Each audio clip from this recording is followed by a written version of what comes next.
For today's video and update, we will try to answer some of those questions ng ating mga kabayan, especially sa mga taga Middle East na gusto din na mag-Hong Kong. Para ako kukunin ni Senyor Pedro.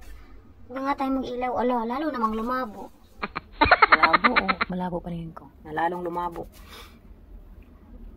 Maraming nagtatanong sa akin kung bakit daw ako nag-apply pa Hong Kong at bakit ako umalis sa amo ko sa Saudi. Bakit nga ba hindi Hong Kong, di ba? Matanong, bakit nga ba hindi Hong Kong? Well, alam nyo guys, kanya-kanya naman tayo ng plano, ng kagustuhan sa buhay. So ako, pinili ko ngayon na mag-Hong Kong kasi una sa lahat, ito talaga yung pinaka first choice ko dati. Mag-Hong Kong sana. Yun nga lang nung una kong apply way back 2014, hindi po ako pinalad at hindi pinayagan ni Lord yung mga pagkakataon. So, to make the story short, na jauntis ako ng bunso kong anak. So, that's the end. Wala, hindi na ako natuloy nun. Tapos, after ko na anak, saka ako nag-Saudi. Then, after almost 6 years of staying sa Saudi with my employer na mga babait, wala din ako masabi sa mga amo ko talaga sa Saudi actually. Even sa mga hadiah at saka sa mga papackage, yun. Basta, in general, wala akong masabing hindi maganda sa mga amo ko. Even sa mga attitude nila, sa mga karakter nila bilang mga tao. Wala talaga akong masabi as in. Kaya marami nagsasabi sa akin na bakit daw umalis ako sa mga amo ko and bakit daw hindi na ako bumalik. Well, talagang nag-decide ako na mag-exit na sa amo ko. Nagplano talaga ako na magpakasal kapag nakapundar na ako at nakaipon na ako. So, binigay naman ni Lord yung mga hiniling ko.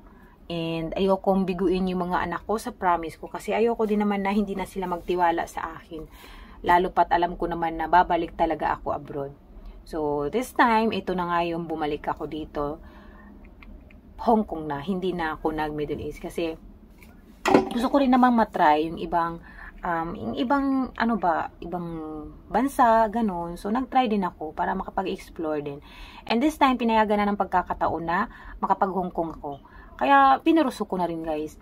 And, parang mas naging advantage yun sa akin na naging ex-abroad muna ako sa Saudi for how many years. And, marami akong mga natutunan doon. Marami akong mga hugot sa buhay na dinala ngayon. So, wala. Choice ko lang talaga na mag-Hong Kong this time. Kasi wala na akong iniisip na parang pressure masyado. And nakapag-prepare ako sa mga kailangan kong i-prepare, like financially prepare na rin ako nung nag-apply ako pa Hong Kong. And pinaghandaan ko talaga yon. At the same time, yun, nirelax ko muna yung sarili ko nung nagbakasyon ako sa Pilipinas ng 1 year din. Kasi yun din yung pangako ko sa mga anak ko. Nakaplano na kasi sa akin lahat yung mga gusto kong gawin, guys. And this time, iniisip ko kasi na malaki ang sahod sa Hong Kong. Yes, malaki. Lalo na ngayon, 2024, mas malaki na ang sahod dahil meron ng bagong dagdag. Yung sa mga maha-hire this year, napakapalad natin. Ako, bago lang din naman ako na-hired. Nag 1 month ako kahapon. So, maswerte tayo kasi nadagdagan uli yung ating mga sahod ngayon. So, sa mga baguhan na mag-a-apply, good luck sa inyo at napakaswerte natin kasi may nadagdag uli na sahod ngayon. And sa mga nakausap ko kanina sa pag-day off ko, 4,700 pa lang, 700 something pa lang yung naabutan nila. But this time, ako, nung pagka-hired ko, ang naabutan kong sahod is yung bago na 4,870 Hong Kong dollars, which is umabot siya ng 35 something sa Philippine peso. Kaya napakalaki natin. Sa akin okay na ako dun sa 35K. Kasi, kumbaga, parang more than, parang, para sa akin lang yun. Kasi yung iba marami napakaliit pa rin naman ang sahod sa Hong Kong. Parang parang Singapore lang, parang ganito lang. So, nasa sa inyo naman yan, guys, kung ano yung standards nyo sa yung sahod, ganun. So, ako, much better talaga yun kaysa dun sa Saudi. Although, wala akong gastos dun kahit piso sa Saudi kasi sagot lahat ng mga employer ko. And at the same time, kahit yung mga hadiah, mga gift, mga bonus, ganun, kompleto yun. Kahit mga Christmas, kompleto yun sa mga amo ko sa Saudi dati. Wala akong masabi kasi kahit piso, kahit 1 real hindi ako gumastos dun. But this time, although malaki ang sahod, yes, pero kailangan din natin gumastos dahil hindi nila shoulder yung ating mga personal needs. Which is okay lang kasi nasa sa atin pa rin naman guys ang pagtitipid. Mapamalaki or maliit yung sahod. For me, depende na rin talaga yan kung paano tayo magtimpe, magpigil sa mga gusto natin na bilhin, yung sa mga luho-luho natin. Ay, importante din naman yung disiplina sa sarili. Kasi kahit naman hindi ganong kalakihan yung sinasahod ko sa Saudi, kahit papano, nandun kasi yung goal ko na hindi naman necessary yung mga kailangan kong bilhin. So, pwede ko namang ipagpaliban. Kaya, pinurso ko muna yung mga gusto kong mangyari, yung mga gusto kong makuha. Saka ako nag-ipon, then relax na, nung nagawa ko na yung mga gusto ko, nag-decide na ako na mag-Hong Kong. Yun. So, maraming pagkakaiba guys dito sa Hong Kong tsaka sa Middle East actually. Hindi lang naman yung rason ko na gusto ko rin mag-explore, gusto kong lumabas na parang, kasi iba dito, maraming pagkakaiba. Aside sa culture, aside sa batas nila, sa pamamaraan nila sa day off, especially nating mga kasambahay. So, medyo maraming kaibahan talaga. Tapos, hopefully guys, marami pang mga pagbabago na nakakabuti sa ating mga OFW dito sa Hong Kong para mas ma-encourage yung iba na mag-try din dito. Maganda dito kasi marami kang time sa day off mo, may parang makakalanghap ka ng sariwang hangin. And parang mayroon kang kahit papano once a week kalayaan na humilata doon sa pag-day off mo kung gusto mong gumala, ganun. Although limited ang time, syempre depende yan sa usapan ng amo nyo, kung ano yung curfew nyo. Pero at least pagka day off mo, talagang wala kang gagawin. Siyempre, lalabas ka man or depende sa'yo kung matutulog ka the whole day inside the house. Pero much better na lumabas ka talaga para makalanghap ka ng sariwang hangin. And syempre, iba naman kasi yung nandito lang sa bahay na makikita mo yung mga amo mo, although nasa kwarto ka lang, hindi mo sila matitiis na hindi mo gawin yung mga simpleng gawain sa bahay. Common sense kumbaga. And much better din na lumabas para makalanghap tayo ng sariwang hangin, ganun, makakausap natin yung mga kababayan natin.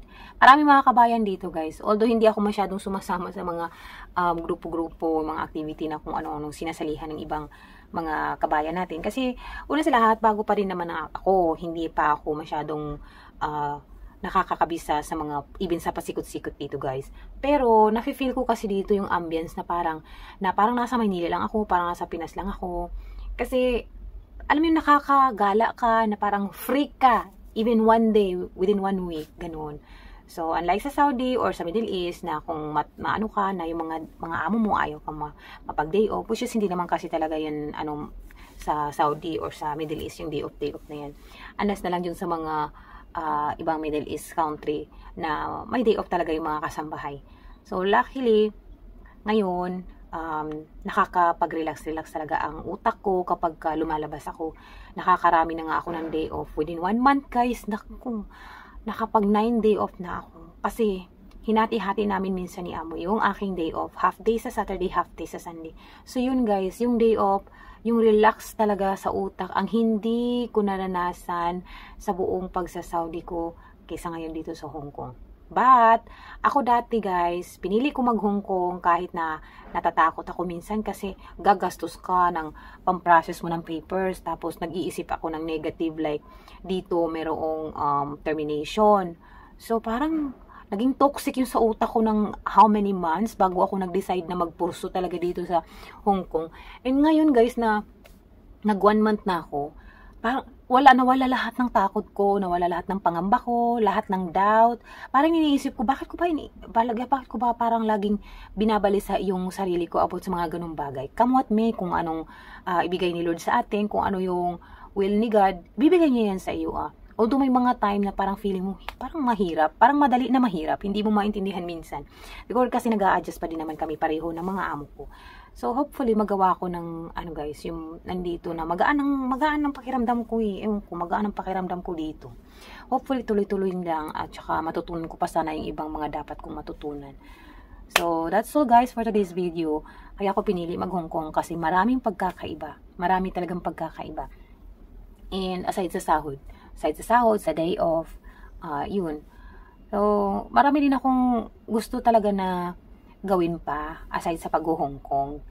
Kumbaga stepping stone ko lang ito sa iba ko pa mga plano kasi habang kaya ko pang dumiskarte, kumilos, magtrabaho, gagawa ko ng paraan para makuha ko yung mga gusto ko, guys. Hinay-hinay lang. Kung ibibigay naman ni Lord eh. Kaya, lumabas muna ako sa lugar na parang hindi ako nakakagalaw masyado. Ganun. So, yun lang po kung bakit ako nag-Hong Kong ngayon. Thank you so much for watching. And sa mga questions na sisikapin ko pang sagutin. So, sa mga gusto mag-Hong Kong, halina kayo dito. Sama-sama. Damay-damay na.